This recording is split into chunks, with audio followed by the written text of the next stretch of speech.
कैसे हो दोस्तों? उम्मीद है कि आप सब खैरियत से होंगे। देखिए दोस्तों, हम आपके लिए ला रहे हैं MCQ series on modern history. तो इस सिलसिले में आज का जो लेक्चर रहेगा ये रहेगा MCQs on nationalist movement from the year 1905 to 1918। यानी हम आज टॉप मोस्ट एमसीक्यूज कराएंगे कहाँ से? नेशनलिस्ट मूवमेंट की, और वो भी किस ईयर से? 1905 से लेकर 1918। पार्ट फर्स्ट रहने वाला है, आगे आगे और भी पार्ट्स आएंगे। अब यहाँ पे हम एमसीक्यूज कराएंगे, चाहे हम बात करें पाठशाला बंगाल की, चाहे हम बात करें स्वदेशी मूवमेंट की, चाहे हम बात करें मुस्लिम लीग की, चाहे हम बात करें सूरत स्प्लिट की, चाहे हम बात करें रीयूनिफिकेशन ऑफ बंगाल की, चाहे हम बात करें गद्दर पार्टी की, चाहे हम बात करें होम रूल की, चाहे हम बात करें लखनऊ पैक्ट की, चाहे हम बात करेंगे एमरजेंस ऑफ महात्मा गांधी। अब ये जो टॉपिक है ये हम कवर करने वाले हैं, यानी जो भी इवेंट्स आते हैं फ्रॉम द ईयर 1905 से लेके 1918 वो हम कवर करने वाले हैं थ्रू एमसीक्यूज। और ये जो लेक्चर है बहुत ही ज़्यादा इंपॉर्टेंट होने वाला है, बहुत ही ज़्यादा इंटरेस्टेड होने वाला है। मेरा ये मानना है आप एक बार इस लेक्चर को देखिए फिर फील कीजिए डिफरेंस, ठीक है ना? तो इस लेक्चर की शुरुआत करते हैं क्वेश्चन नंबर फर्स्ट के साथ। अब यहां पे हम शुरुआत करते हैं इस लेक्चर की क्वेश्चन नंबर फर्स्ट के साथ। तो क्वेश्चन नंबर फर्स्ट क्या है? When was the partition of Bengal announced? Partition of Bengal को कब अनाउंस किया गया? आपके ऑप्शंस में 19 जुलाई 1905, आपके ऑप्शंस में 15 अगस्त 1905, आपके ऑप्शंस में है 16 अक्टूबर 1905, और आपके ऑप्शंस में है नन ऑफ द अबव। इसका राइट आंसर क्या रहेगा? देखो, अगर हम बात करें पार्टीशन ऑफ बंगाल की, पार्टीशन ऑफ बंगाल को अनाउंस किया गया एग्जैक्ट 19 जुलाई 1905, यानी इसका राइट आंसर बनेगा ऑप्शन ए। अब पार्टीशन ऑफ बंगाल कब से लागू होता है, यानी कब से केम इनटू फोर्स आता है? वो है आपका 16 अक्टूबर 1905। अगर क्वेश्चन ऐसे आया कि पार्टीशन ऑफ बंगाल को कब अनाउंस किया गया, तो फिर क्या है? 19 जुलाई 1905, ठीक है। हाँ, अगर क्वेश्चन ऐसे आया when was the partition of Bengal came into force, तो फिर क्या है? 16 अक्टूबर 1905। अब इस पार्टीशन ऑफ बंगाल के बारे में जानेंगे हम थ्रू अवर सुपर कंटेंट पे, जानेंगे पार्टीशन ऑफ बंगाल के बारे में थ्रू अवर सुपर कंटेंट। देखो, सबसे पहले हम बंगाल की बात करेंगे। बंगाल जो था ये एक मोस्ट पॉपुलस प्रोविंस था। इसमें आपका ईस्ट एंड वेस्ट बंगाल आता था, ठीक है, और साथ ही साथ उड़ीसा आता था, आसाम आता था और बिहार आता था। क्या क्या आता था? East and west Bengal, Orissa, Assam and Bihar. तो ये बन जाता था आपका बंगाल प्रेसिडेंसी। अच्छे से पहले सुनेंगे कि हम यहां पे बात कर रहे हैं पार्टीशन ऑफ बंगाल की, लेकिन पहले हम ये जानेंगे ना कि बंगाल था क्या बेसिकली। बंगाल में आपका ईस्ट वेस्ट बंगाल आता था, उड़ीसा आता था, आसाम आता था, बिहार आता था। कुल मिला के इसको क्या कहा जाता था? बंगाल प्रेसिडेंसी। अब यहां पे और एक इंपॉर्टेंट फैक्ट, जो आपका ईस्ट बंगाल था ना उसमें ज्यादा मुस्लिम्स थे। कौन थे? मुस्लिम्स। और जो वेस्ट बंगाल था ना उसमें ज्यादा हिंदूज थे, ठीक है, गॉट माय पॉइंट। और यही ईस्ट बंगाल फिर आगे बन के जाता है फिर बांग्लादेश। यानी बांग्लादेश अगर हम देखेंगे, बांग्लादेश बेसिकली पार्ट था पाकिस्तान का, इसको कहा जाता था ईस्ट पाकिस्तान। और वही ईस्ट वही बांग्लादेश की हम यहां पे बात कर रहे हैं। उस वक्त बांग्लादेश जो था इसको कहा जाता था ईस्ट बंगाल, ठीक है, और यहां पे ज्यादा मुस्लिम्स थे, गॉट माय पॉइंट। और वेस्ट बंगाल में क्या थे? ज्यादा हिंदूज थे। अब यहां पे और एक इंपॉर्टेंट फैक्ट ये कि concept of the partition of Bengal किसने दिया, यानी किसने कहा कि हम पार्टीशन ऑफ बंगाल करेंगे, किसने कंसेप्ट दिया? ये दिया था विलियम वार्ड ने। किसने दिया था? विलियम वार्ड ने। अब आगे देखते हैं आगे हुआ क्या। हुआ ये कि 19 जुलाई 1905 को क्या होता है? पार्टीशन ऑफ बंगाल जो होती है इसकी अनाउंसमेंट की जाती है। यानी अनाउंसमेंट कब की जाती है पार्टीशन ऑफ बंगाल की? 1905 को, ठीक है। अब कब से लागू होगा पार्टीशन ऑफ बंगाल आपका? 16 अक्टूबर, 16 अक्टूबर अब 1905। अब अनाउंसमेंट कब हुई? 19 जुलाई 1905। लागू कब से होगा? 16 अक्टूबर 1905। अब कौन करता है आपका पार्टीशन ऑफ बंगाल? ये करते हैं उस वक्त के वाइस रॉय जिसका नाम होता है लॉर्ड कर्जन। यानी लॉर्ड कर्जन जो होते हैं यही करते हैं पार्टीशन ऑफ बंगाल। पहले अनाउंसमेंट करते हैं 19 जुलाई 1905 को, फिर पार्टीशन ऑफ बंगाल जो होता है ये लागू होता है आपका 16 अक्टूबर 1905 से। क्यों करते हैं? To break the Hindu Muslim unity. Hindu Muslim unity जो थी वो बहुत ज्यादा थी। देखा गया कि बंगाल प्रोविंस में हिंदू मुस्लिम्स में जो यूनाइटी थी ना वो बहुत ज्यादा थी, और वो एक खतरा था, क्योंकि उससे क्या होता था, उनमें बहुत ज्यादा नेशनलिज्म थी। और जो बरतानिया जो थे, ब्रिटिशर्स जो थे, उनको लगा कि इससे इनमें ज्यादा नेशनलिज्म आती है तो इनको हम डिवाइड करते। अब डिवाइड कैसे किया जाता है? बंगाल को डिवाइड किया जाता है दो पार्ट्स में। किस किस में? ईस्ट एंड वेस्ट बंगाल में। अब यहां पे देखो, अभी मैंने क्या बोला? अभी मैंने बोला ईस्ट बंगाल आपका कौन सा आता था? मुस्लिम आता था। वेस्ट बंगाल कौन सा आपका आता था? हिंदू आता था। अब जब पार्टीशन ऑफ बंगाल किया गया लॉर्ड कर्जन के द्वारा, तो इसने बंगाल को किस में डिवाइड किया? ईस्ट एंड वेस्ट बंगाल में। ईस्ट बंगाल क्या आपका है? मुस्लिम। वेस्ट बंगाल क्या है आपका? हिंदूज। तो इसने क्या किया? इसने हिंदू मुस्लिम के बीच में जो यूनाइटी थी ना, जो नेशनलिज्म थी ना, जो कौमियत थी ना, क्या लड़ने की, किन के खिलाफ? अंग्रेजों के खिलाफ, उसको कम किया। यहां पे किसने? लॉर्ड कर्जन ने। Got my point. तो इसीलिए इसको कहा जाता है कि इसने इसीलिए क्या, क्योंकि ये इसने इसीलिए डिसीजन लिया to break the Hindu Muslim unity. अब बरतानिया क्या देता है ऑप्शन रीजन? बरतानिया ये नहीं कहता है कि ये हिंदू मुस्लिम यूनाइटी की वजह से। बरतानिया क्या कहता है? बरतानिया कहता है Bengal was too big to administer. यानी लॉर्ड कर्जन कहता है कि ये जो बंगाल प्रेसिडेंसी थी ना, ये बहुत बड़ी प्रेसिडेंसी थी, तो हम इसको एडमिनिस्ट्रेट नहीं कर रहे थे, हम इसको अच्छी तरीके से नहीं चला रहे थे, तो हमने क्या किया, हमने इसको डिवाइड किया। ठीक है, गॉट इट।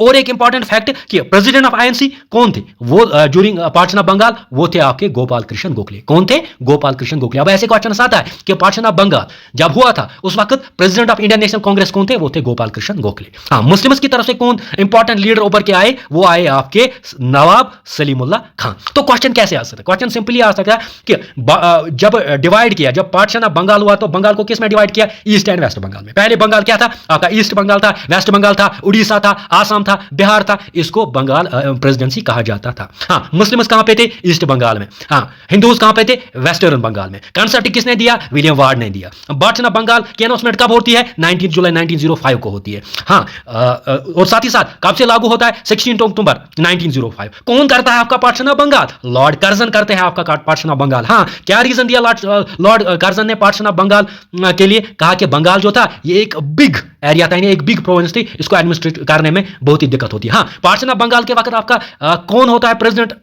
Of INC? वो होते हैं गोपाल कृष्ण गोखले। तो ऐसे क्वेश्चंस बनते हैं। आई होप कि आपने इसको अंडरस्टैंड किया। नेक्स्ट क्वेश्चन पे जाएंगे। मैं आपको एक बात बता देना चाहता हूं, अगर आपने इसको अच्छे से सुना होगा ना और अंडरस्टैंड किया होगा, इसको नोट डाउन कीजिए। बाकी पार्टीशन ऑफ बंगाल से ज्यादा आप कहीं पे इतना कंटेंट नहीं देखोगे with minimum period of time. देखते हैं question number second. Question number second क्या कह रहा है? Which movement was started against the partition of Bengal? अब कौन सी मूवमेंट स्टार्ट की गई अगेंस्ट पार्टीशन ऑफ बंगाल? देखो, पार्टीशन ऑफ बंगाल आपका कब होता है?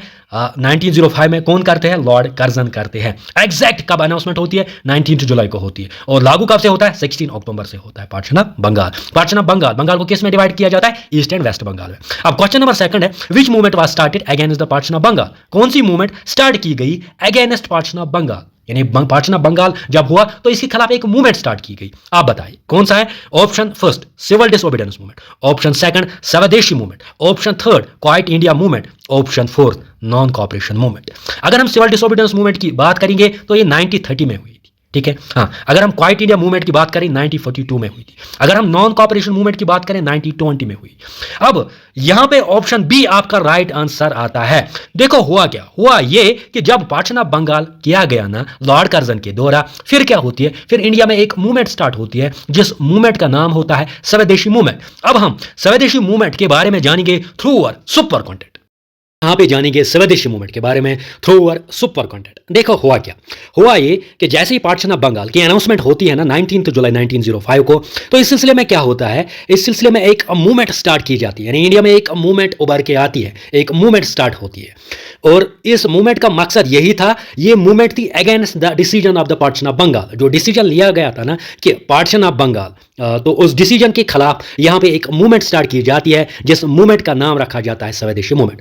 अब ये मूवमेंट अगर हम देखेंगे ना, इसकी शुरुआत होती है कलकत्ता से। यानी कलकत्ता में एक मीटिंग की जाती है, वहाँ पे बहुत सारे लीडर्स होते हैं, बहुत सारे नेशनलिस्ट्स होते हैं, तो वो वहाँ पे अनाउंस करते हैं कि हम एक मूवमेंट स्टार्ट करेंगे किस डिसीजन के खिलाफ, पार्टीशन ऑफ बंगाल के खिलाफ। तो यहाँ से स्वदेशी मूवमेंट स्टार्ट होती है। तो सिंपली स्वदेशी मूवमेंट कब स्टार्ट हुई? 7 अगस्त 1905। किस खिलाफ? Against the British government's decision of partition of Bengal. और कहाँ पे स्टार्ट होती है? कलकत्ता में। ये इंपॉर्टेंट है, ठीक है। हाँ, अब और एक इंपॉर्टेंट फैक्ट ये है कि अगर हम देखेंगे ना, स्वदेशी मूवमेंट को कहा जाता है एंटी पार्टीशन ऑफ बंगाल। क्योंकि पार्टीशन ऑफ बंगाल के खिलाफ जो मूवमेंट स्टार्ट हुई थी ना, वो यही स्वदेशी मूवमेंट ही हुई थी, तो इसीलिए इसको कहा जाता है एंटी पार्टीशन ऑफ बंगाल। और साथ ही साथ इसको कहा जाता है फर्स्ट मास मूवमेंट। देखो अगर हम देखेंगे ना, बहुत सारे मूवमेंट स्टार्ट हुए, लेकिन जो स्वदेशी मूवमेंट थी ना, ये पहली ऐसी मूवमेंट थी जो एट मास लेवल पे स्टार्ट हुई थी, ठीक है ना। तो फर्स्ट मास मूवमेंट होती है आपकी स्वदेशी मूवमेंट। और सबसे इंपॉर्टेंट फैक्ट स्वदेशी मूवमेंट के बारे में, फर्स्ट टाइम मूवमेंट ने पार्टिसिपेट किया किस मूवमेंट में? स्वदेशी मूवमेंट में। अब यहां पे जानते हैं स्वदेशी मूवमेंट के बारे में और कि यहां पे फोकस क्या रहेगा। स्वदेशी मूवमेंट जब स्टार्ट की गई ना, तो यहां पे कहा गया कि फोकस रहेगा सेल्फ रिलायंस। सेल्फ रिलायंस मतलब क्या होता है? यानी आत्मनिर्भर, हम किसी पे डिपेंड नहीं रहेंगे। हम यहाँ पे जो भी यहाँ पे चाहे हम कपड़े की बात करें, चाहे हम स्कूल्स की बात करें, हम बरतानिया पे डिपेंड नहीं रहेंगे, ये कहना था। मतलब जो भी नेशनलिस्ट थे उनका यही कहना था। तो उन्होंने फोकस किस पे किया? फोकस किया सेल्फ रिलायंस यानी आत्मनिर्भर, जिसको हम क्या बोलते हैं? आत्मशक्ति, ठीक है ना? हाँ, आत्मशक्ति जिसको बोला जाता है सेल्फ रिलायंस यानी आत्मनिर्भर, ठीक है ना? अब यहां पे इन्होंने क्या दिया? एक नारा दिया। नारा क्या दिया? Boycott of foreign goods and use of Indian goods, यानी जो भी फॉरेन गुड्स है ना, फॉरेन गुड्स जो भी आते हैं इंडिया में, उनका हम बायकॉट करेंगे, हम सिर्फ गुड्स यूज करेंगे वो जो प्रोड्यूस होते हैं कहां पे? इंडिया में। वही होता है boycott of foreign goods, use of Indian goods, ये है नारा, ठीक है ना? हाँ, यहां पे और एक इंपॉर्टेंट फैक्ट ये कि बाल गंगाधर तिलक जो होते हैं ना, वो इस मूवमेंट को डिक्लेयर करते हैं एज अ मास मूवमेंट। बाल गंगाधर कहते हैं कि ये जो स्वदेशी मूवमेंट है ये है मास मूवमेंट, इसको हम मास मूवमेंट बनाएंगे, ठीक है ना? अब यहां पे देखो, यहां पे फिर क्या होता है? यहां पे इंपॉर्टेंट फैक्ट और एक ये कि अगर हम देखेंगे ना, सिंबल ये आता है कि स्वदेशी मूवमेंट का सिंबल क्या था।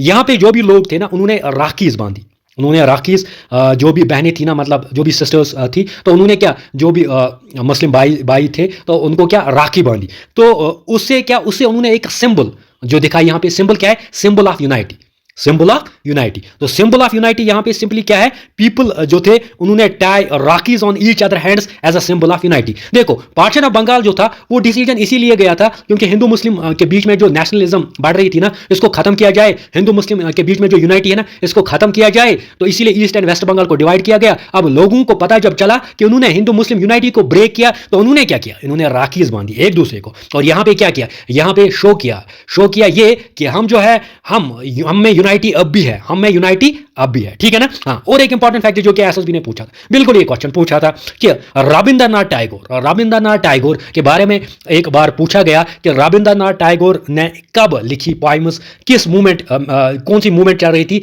जहां पे रविंद्रनाथ टैगोर ने जो है पोइम्स लिखी थी अगेंस्ट, ताकि लोग जो है, लोगों में नेशनलिज्म पैदा हो। हाँ, यहां पे देखो, रविंद्रनाथ टैगोर की बात करेंगे तो इसने लिखा अमर सोनर बंगला, अमर सोनर बांग्ला। अगर हम देखेंगे ना, बांग्लादेश का अभी नेशनल एंथम क्या है? बांग्लादेश का नेशनल एंथम यही है। देखो, उस वक्त बांग्लादेश पार्ट था इंडिया का, और बांग्लादेश को क्या कहा जाता था? बांग्लादेश को कहा जाता ईस्टर्न बांग्लादेश, और उसमें ज्यादा हम अगर हम देखेंगे तो वहां पे ज्यादा मुस्लिम्स थे। तो अमर सोनर बांग्ला, तो आगे जब बांग्लादेश फिर आज़ाद होता है ना 1971 में, क्योंकि ये पार्ट होता है ईस्ट पाकिस्तान, तो फिर ये आज़ाद होता है 1971 में, और फिर बांग्लादेश अपना एक अलग एंथम जो है वो अडॉप्ट करता है, और कौन सा? अमर सोनर बांग्ला। तो यहां पे अगर हम देखेंगे, रविंद्रनाथ टैगोर ने कब कंपोज किया था अमर सोनर बांग्ला? जब कौन सी मूवमेंट थी? स्वदेशी मूवमेंट थी। सुपर इंपॉर्टेंट है, ठीक है? हाँ, और एक इंपॉर्टेंट, वंदे मातरम। वंदे मातरम जो है ना, स्वदेशी मूवमेंट में ये बना था द वार क्राई, यानी लोगों के मुंह से निकलता था वंदे मातरम, और वो भी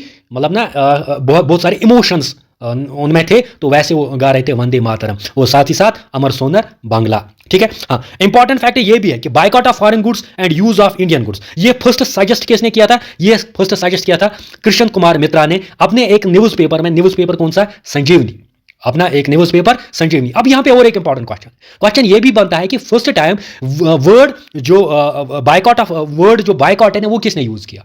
फर्स्ट टाइम वर्ड बायकॉट किसने यूज किया? वो किया था बाल गंगाधर तिलक ने, फर्स्ट टाइम। लेकिन बायकॉट ऑफ फॉरेन गुड्स किसने बोला? बायकॉट ऑफ फॉरेन गुड्स लिखा था किसने? कृष्ण कुमार मित्रा, यानी के मित्रा ने लिखा था एक न्यूज़पेपर में। न्यूज़पेपर कौन सा है? संजीवनी। अब अगर वर्ड यूज आए, वर्ड किसने पहले बोला? बायकॉट, तो फिर कौन सा है? Bal Gangadhar Tilak. Got my point? हाँ। अब और एक इंपॉर्टेंट पॉइंट ये कि यहां पे अगर हम देखेंगे, एस एन बैनर्जी, उसने बंगाली एक न्यूज़पेपर लिखा था, तो उसमें उसने जो है अगेंस्ट ये ना फीलिंग्स जताई against the partition of Bengal. और साथ ही साथ मोतीलाल घोष, उसका एक फेमस न्यूज़पेपर है अमृत बाजार पत्रिका, अमृत बाजार पत्रिका। अब ये न्यूज़पेपर्स आपको याद रखने हैं। संजीवनी, जैसे संजीवनी है कृष्ण कुमार मित्रा का, बंगाली है एस एन बनर्जी का, और मोतीलाल घोष का कौन सा है? अमृत बाजार पत्रिका, ठीक है? हाँ, और एक इंपॉर्टेंट फैक्ट ये बनता है कि अरविंदर घोष जो होते हैं ना, वो एस्टैब्लिश करते हैं बंगाल नेशनल कॉलेज। अब वो क्या कहते हैं कि बायकॉट तो ऑलरेडी हुआ था, boycott of foreign goods, use of Indian goods. अब कह रहे हैं कि जो हम पढ़ाई कर रहे हैं ना, वो भी हम किन स्कूल्स में, किन कॉलेज में पढ़ेंगे जो हमें अपने, क्योंकि उन्होंने नारा दिया था सेल्फ रिलायंस का, आत्मनिर्भर। तो इसीलिए नेशनल काउंसिल नेशनल कॉलेज बनाया जाता है, बंगाल नेशनल कॉलेज बनाया जाता है। बनाते कौन है? आपके अरविंद घोष, ठीक है ना। अब और एक इंपॉर्टेंट फैक्ट ये कि ये आता है, बिल्कुल ऐसे क्वेश्चन आते हैं। देखो जैसे हम अगर देखेंगे, हम जैसे हमने पढ़ा था रिवोल्ट ऑफ 1857 की जब शुरुआत होती है तो आपके दिल्ली में होते हैं जनरल बख्त खान, बहादुर शाह जफर होते हैं ना लीडर्स। तो यहां पे भी लीडर्स निकल के आए। अब ये जो मूवमेंट स्टार्ट हुई थी ना, स्वदेशी मूवमेंट, यहां पे भी लीडर्स निकल के आए। अब क्या रखना है यार, बंबई और पुणे में कौन था? आपके बाल गंगाधर तिलक थे। बाल गंगाधर तिलक ने बॉम्बे और पुणे में स्टार्ट की स्वदेशी मूवमेंट, ठीक है। पंजाब में किसने स्टार्ट की थी? लाला लाजपत राय ने स्टार्ट की। Got my point. दिल्ली में किसने की? सईद हैदर ने स्टार्ट की, ठीक है। मद्रास, ये क्वेश्चन आया था, मद्रास में किसने स्टार्ट की थी स्वदेशी मूवमेंट? तो कौन है? वो है आपके चिदम्बरम पिल्लाई, ठीक है ना। यानी सी पिल्लाई जो है वो कहां पे उसने मूवमेंट की स्टार्ट की थी? स्वदेशी मूवमेंट मद्रास में। हाँ, बंबई में किसने स्टार्ट की थी? आपके बाल गंगाधर तिलक ने। पंजाब में किसने? लाला लाजपत राय ने, ठीक है ना। अब महात्मा गांधी इस मूवमेंट को कहते हैं सोल ऑफ स्वराज। क्यों? क्योंकि अगर देखा गया ना, स्वराज वर्ड पहली बार यूज किया गया इसी मूवमेंट में। इसी मूवमेंट में पहली बार जो है स्वराज। नो डाउट, आप कंफ्यूज नहीं होना। मैंने आपको जब गवर्नर जनरल पढ़ाए, जब मैंने sessions of Indian national Congress पढ़ाए, तो वहां पे मैंने बोला कंप्लीट स्वराज, यानी पूर्ण स्वराज, जो 1929 में हुआ। लेकिन ये वो पूर्ण स्वराज नहीं, ये सिंपली वर्ड स्वराज। स्वराज की शुरुआत होती है कहां पे? ये इसीलिए गांधी जी इस मूवमेंट को कहा जाता है क्या कहते हैं? Soul of swaraj. यानी गांधी जी कहते हैं इस मूवमेंट को soul of swaraj. Got my point. हाँ, और एक इंपॉर्टेंट पॉइंट ये कि ये देखेंगे, दादा भाई नौरोजी जो थे ना, वो इस वक्त प्रेसिडेंट थे आईएनसी के, और इसने स्वराज को पहली बार जो है मेंशन किया है। अब क्वेश्चन आ सकता है कि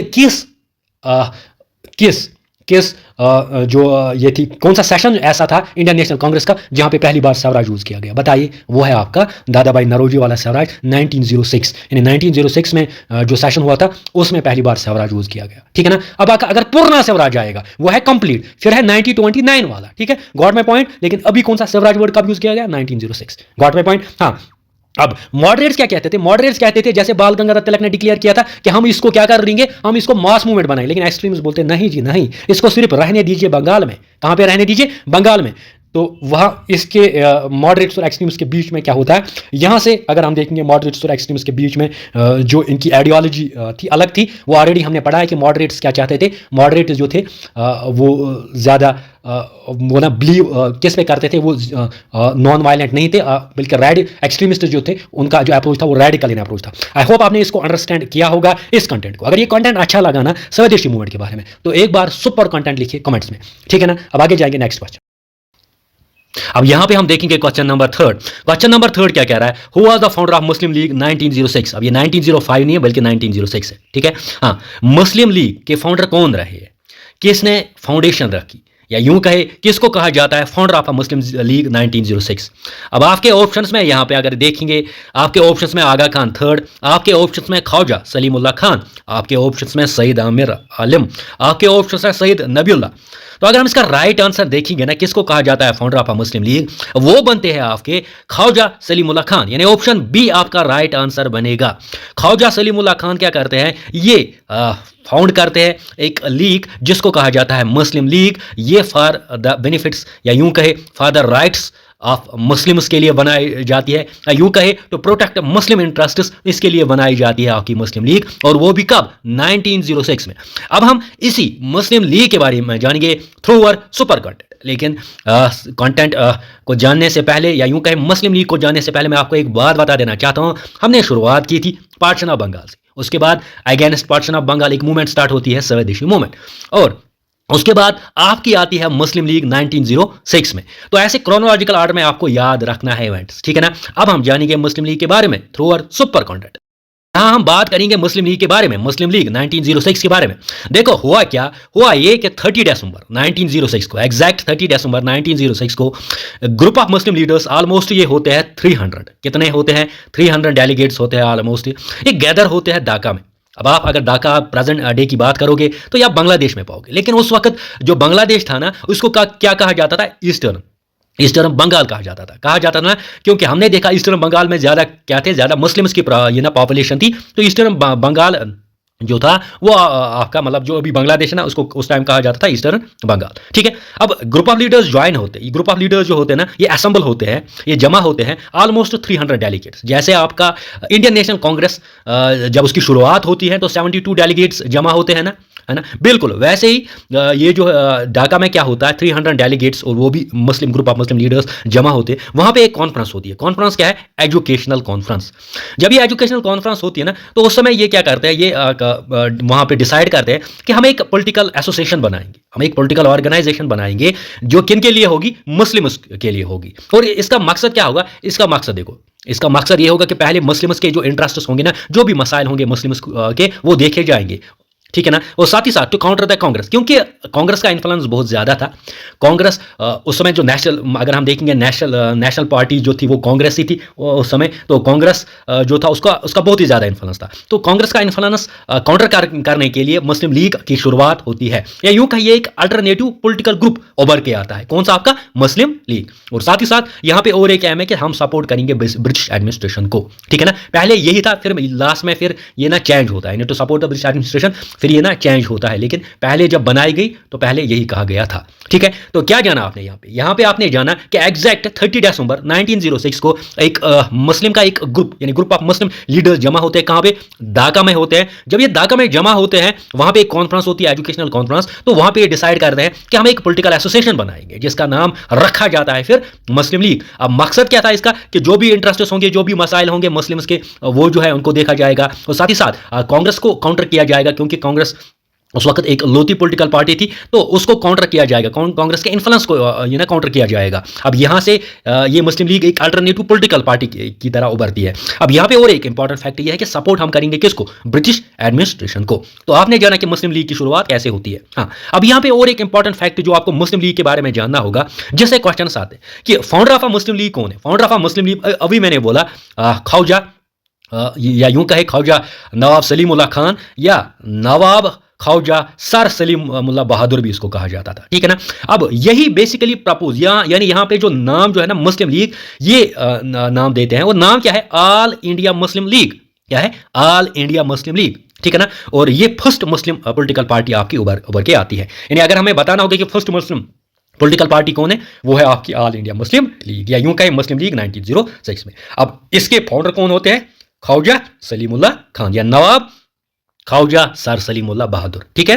हाँ, तो ये आपकी फर्स्ट मुस्लिम पॉलिटिकल पार्टी है, ठीक है। हाँ, अब और एक इंपॉर्टेंट और फाउंडर्स भी होते हैं, यानी यहाँ पे अगर हम देखेंगे ना और भी फाउंडर्स होते हैं, लेकिन मैन जो अगर क्वेश्चन में आएगा तो फिर आपको ख्वाजा सलीमुल्लाह खान ही लिखना है। हाँ, और फाउंडर्स कौन होते हैं? ख्वाजा सलीमुल्लाह तो होते ही होते हैं, सैयद आमिर आलम भी होते हैं, ठीक है। वो भी जब फाउंडेशन जब होती है तो वो भी फाउंडर ही कहलाए। लेकिन एग्जैक्ट आंसर रहेगा ये, क्योंकि इसका नाम जो होता है ना वो प्रपोज करते हैं आपके ख्वाजा नवाब सलीमुल्लाह खान, ठीक है। हाँ, अब यहाँ पे सैयद नबीउल्लाह भी वो भी होते हैं इसमें, ठीक है। हाँ, यहाँ पे सबसे इंपॉर्टेंट फैक्ट आपको याद रखना है कि प्रेसिडेंट, जैसे इंडियन नेशनल कांग्रेस का पहला प्रेसिडेंट कौन बनता है? डब्ल्यू.सी. बनर्जी, उसकी फाउंडेशन रखते हैं। फिर डब्ल्यू.सी. बनर्जी आपके वहाँ पे प्रेसिडेंट बनते हैं। ऑलरेडी मैंने पढ़ा है, अगर आपने अभी नहीं पढ़ा होगा तो गो थ्रू द लेक्चर, आप वहाँ से अच्छे से अंडरस्टैंड कर पाओगे। देखो, अब फर्स्ट प्रेसिडेंट कौन होते हैं लीग के? वो होते हैं आपके सर सैयद सुल्तान मोहम्मद शाह, जिसको आगा खान थर्ड भी कहा जाता है, ठीक है। तो आप बहुत सारे ये ना देखोगे कि कहीं पे लिखा होगा कि who was the founder of, तो आप वहाँ पे आगा खान देखते हो। लेकिन मेरा ये मानना है और ऑथेंटिक ये है कि अगर ख्वाजा सलीमुल्लाह खान होगा, अच्छे से समझ लेना, अगर ख्वाजा सलीमुल्लाह खान होगा तो फिर टिक मार लेना, ठीक है ना। अगर ये नहीं होगा देन आप आगा खान की तरफ जा सकते हो, ठीक है ना, जो कि फर्स्ट प्रेसिडेंट रहे हैं, जिसको क्या कहा जाता है? सर सैयद सुल्तान मोहम्मद शाह, ठीक है। हाँ, अचीवमेंट क्या रही है? अब मुस्लिम लीग की अचीवमेंट क्या रही है, ये इंपॉर्टेंट है। मुस्लिम लीग की अचीवमेंट रही है, इनको मिला है सेपरेट इलेक्टोरेट मुस्लिम्स को मिला है। कब? मॉर्लिमेंटो रिफॉर्म्स, जो 1999 में हुई थी मॉर्लिमेंटो रिफॉर्म्स आपके वहाँ पे। मॉर्लिमेंटो ये ऑलरेडी हमने डिस्कस किया हुआ है, आगे फिर से डिस्कस कर लेंगे। तो अचीवमेंट सबसे इंपॉर्टेंट ये कि सेपरेट इलेक्टोरेट मुस्लिम्स को मिलता है। हाँ, अब यहाँ पे मोहम्मद अली जिन्ना, मोहम्मद अली जिन्ना भी लीडर थे किसके? मुस्लिम लीग के, जो कि आगे प्रेसिडेंट बनते हैं। लेकिन क्या फाउंडर ये थे? ये क्वेश्चन आता है कि मुस्लिम लीग के फाउंडर्स में क्या थे मोहम्मद अली जिन्ना? नहीं थे। मोहम्मद अली जिन्ना क्या करते हैं? ये 1913 को मुस्लिम लीग ज्वाइन करते हैं। उससे पहले ये 1906 को इंडियन नेशनल कांग्रेस ज्वाइन करते हैं। मोहम्मद अली मोहम्मद अली जिन्ना जो होते हैं वो कब मुस्लिम लीग को ज्वाइन करते हैं? 1913 में। ये सुपर इंपॉर्टेंट है। लेकिन इससे पहले किसको ज्वाइन करते हैं? आईएनसी को, ठीक है। हाँ, अब यही 1940 में क्या होता है, ये इंपॉर्टेंट है। ये जो मोहम्मद अली जिन्ना होते हैं ना, ये टू थ्योरी देते हैं, यानी टू नेशन थ्योरी देते हैं। टू नेशन थ्योरी, जिसमें इंडिया और पाकिस्तान, फिर पाकिस्तान निकल के आगे आता है, क्योंकि पाकिस्तान अगर हम देखेंगे ना तो यहाँ पे मोहम्मद अली जिन्ना की एक इंपॉर्टेंट कंट्रीब्यूशन रही है कि पाकिस्तान जो होता है, पाकिस्तान एक अलग देश निकल के आता है, वो इसी, क्योंकि ये कौन सी थ्योरी देते हैं, टू नेशन थ्योरी का 1940 में। तो यहाँ से जो पार्टी होती है ना वो ब्रेक होती है। जैसे आपका मॉडरेट्स होता है सूरत स्प्लिट में होता है ना, ये ना इंडियन नेशनल कांग्रेस होता है आपका स्प्लिट किस में, मॉडरेट्स और एक्सट्रीमिस्ट्स में, नरम दल और गरम दल में। वैसे आपका मुस्लिम लीग भी स्प्लिट होता है, लेकिन कब, 1940 में, जब मोहम्मद अली जिन्ना क्या देते हैं, टू नेशन थ्योरी देते हैं। अब यहाँ पे फिर ये जो पार्टी बनती है ना, वहां पे ऑल इंडिया जमर मुस्लिम लीग ये आ सकता है। ये क्वेश्चन सुपर इंपॉर्टेंट रख दीजिए कि जब मुस्लिम लीग ब्रेक हुई तो कौन सी पार्टी उभर के निकल के आ गई, तो वो है ऑल इंडिया जमर मुस्लिम लीग, AIJML। तो लेटर यही फिर ज्वाइन होती है किसके साथ, कांग्रेस पार्टी के साथ, यानी ऑल इंडिया जमर मुस्लिम लीग जो होती है वो फिर कांग्रेस पार्टी के साथ मिल जाती है। अब यहाँ पे मैं मुस्लिम लीग हमने जाना, अब मुस्लिम लीग से सिंपली क्वेश्चन आ सकता है कि किसने फाउंडेशन रखी है, वो है आपके नवाब सलीमुल्लाह खान। कब, 1906 में। कहाँ पे ये जो मुस्लिम लीग जो होती है उसकी शुरुआत होती है, ढाका में, ठीक है ना, एजुकेशनल कॉन्फ्रेंस में। तो क्या क्या पर्पस था इसका, ठीक है ना। फर्स्ट लीडर कौन है, वो है आगा खान III, ठीक है ना। और मोहम्मद अली जिन्ना कब ज्वाइन करते हैं, 1930 में। हाँ, ये मुस्लिम लीग कब ब्रेक होती है, 1940 में, जब मोहम्मद अली जिन्ना जो होते हैं वो टू नेशन थ्योरी देते हैं। आई होप आपने इसको अंडरस्टैंड किया होगा। अब नेक्स्ट क्वेश्चन पे जाएंगे। क्वेश्चन नंबर 4, देखो क्वेश्चन नंबर 4 क्या कह रहा है, what was the main reason of the split of Congress at Surat session. देखो सूरत सेशन में क्या होता है, कांग्रेस का स्प्लिट होता है, कांग्रेस का बंटवारा होता है। कांग्रेस दो ग्रुप्स में डिवाइड होता है, एक तो होता है आपका मॉडरेट्स, ठीक है, और दूसरा होता है आपका एक्सट्रीमिस्ट्स, ठीक है। और मॉडरेट्स और एक्सट्रीमिस्ट में कांग्रेस आपकी डिवाइड होती है कब, सूरत स्प्लिट में। अब यहां पे हमें बताना है सूरत सेशन में, तो उसको फिर कहा जाता है सूरत स्प्लिट। सूरत स्प्लिट क्यों कहा जाता है, क्योंकि कांग्रेस का बंटवारा होता है, कांग्रेस डिवाइड होती है मॉडरेट्स एंड एक्सट्रीमिस्ट में, इसीलिए इसको कहा जाता है सूरत स्प्लिट। अब ये सूरत स्प्लिट कहां पे होता है, यानी कांग्रेस का डिवाइड कहां पे होता है, जब सेशन होता है सूरत में, ठीक है ना। तो इसीलिए फिर सूरत स्प्लिट इसका नाम रखा जाता है। अब हमें बताना है कि मेन रीजन क्या था कि सूरत स्प्लिट हुआ, यानी कांग्रेस का बंटवारा हो। पहला ऑप्शन है introduction of communism into politics by lord Minto. Lord Minto introduce करते हैं कम्युनिज्म इन पॉलिटिक्स। क्या ये है, नहीं ये नहीं है, ठीक है। हाँ, फाउंडेशन ऑफ मुस्लिम लीग, यानी मुस्लिम लीग जो होती है ना उसकी फाउंडेशन की वजह से आपका सूरत स्प्लिट होता है, यानी कांग्रेस जो होता है वो डिवाइड होता है। क्या ये है, ये नहीं है, ठीक है। हाँ, उसके बाद यहाँ पे अरविंदर नहीं है, यहाँ पे राज बिहारी घोष है। हाँ, Rash Behari Ghosh is inability to be elected as a president of INC। देखो राज बिहारी घोष जो होते हैं ना, जब आपका सूरत सेशन होता है ना, तो वहां पे प्रेसिडेंट बनाए जाते हैं राज बिहारी घोष। किसको बनाए जाते हैं, राज बिहारी घोष। अब यहाँ पे ऑप्शन में ये है कि इसकी क्या इनएबिलिटी थी, इसकी इनएबिलिटी की वजह से ये मतलब इसकी इनएबिलिटी की वजह से जो है ये ना सूरत स्प्लिट हुआ था। नहीं ये नहीं है। हाँ, अब है ऑप्शन डी। ऑप्शन डी आपका राइट आंसर है। ऑप्शन डी क्या कह रहा है, एक्सट्रीमिस्ट्स लैक ऑफ फेथ, यानी extremists lack of faith in the capacity of moderates. जो एक्सट्रीमिस्ट्स थे उनको ज्यादा भरोसा नहीं था किनकी कैपेसिटी पे, मॉडरेट्स की कैपेसिटी पे। क्या, to negotiate with the British government, वो नेगोशिएशन कर सकते हैं किसके साथ, ब्रिटिश गवर्नमेंट के साथ। देखो एक्सट्रीमिस्ट का मानना यह था कि मॉडरेट्स जो थे, मॉडरेट्स में उनमें इतनी कैपेबिलिटी नहीं थी कि वो मोटिवेट कर सकते हैं, वो नेगोशिएशन कर सकते हैं, वो रिकॉन्सिलेशन कर सकते हैं, या वो ब्रिटिश गवर्नमेंट को फोर्स कर सकते हैं या प्रेशराइज कर सकते हैं कि आप हमारी डिमांड्स मान लीजिए। ये कहना था किनका, एक्सट्रीमिस्ट्स का। तो यही रीजन बन जाता है कि मॉडरेट्स और एक्सट्रीमिस्ट्स में क्या, मॉडरेट्स और एक्सट्रीमिस्ट्स डिवाइड मतलब ना सूरत स्प्लिट होता है, मॉडरेट्स अलग होते हैं और एक्सट्रीमिस्ट्स अलग होते हैं। देखो मॉडरेट्स जो थे ना, मॉडरेट्स जो थे वो मतलब किस पे बिलीव करते थे, पीस पे बिलीव करते थे, लेकिन एक्सट्रीमिस्ट जो थे वो रेडिकल इन अप्रोच थे। ये ऑलरेडी मैंने पढ़ा है प्रीवियस लेक्चर में, वहां पे देखो, वहां पे मैंने मॉडरेट्स एक्सट्रीमिस्ट को अच्छे से डिवाइड किया है कि मॉडरेट्स की आइडियोलॉजी क्या थी और एक्सट्रीमिस्ट की आइडियोलॉजी क्या थी। अगर मैं फिर से यहाँ पे तो लेक्चर लंबा हो जाएगा। अब हम जानेंगे और किसके बारे में, सूरत स्प्लिट के बारे में थ्रू अवर सुपर कंटेंट।